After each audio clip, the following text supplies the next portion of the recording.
Most people think you need a $5,000 studio to make YouTube videos that look like movies. But I'm a filmmaker, and I'm going to show you how I got this high-end look using nothing but a window, a tripod, and a simple reflector. I'm starting this channel to show that it's not about the gear you have, but how you use it. I'm filming this on the Sony ZV-E10 with a 35mm lens. This lens is my secret weapon for that blurry background, but without the right light, it still won't look pro. Step 1. Find a window. I've positioned myself at a 45-degree angle so the light hits one side of my face. Step 2. The reflector. On the dark side of my face, I'm using this white side of reflector bounce that window light back. Look at the difference. Remove reflector, then put it back. It fills the shadows and makes the image pop.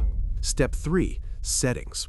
To get this look, I've switched to manual mode. I've set my picture profile to PP7, S-Log2 to capture the most detail, and I've locked my white balance to daylight since I'm filming during the day. I'm shooting in 4K at 24 frames per second with a 1/50th shutter speed.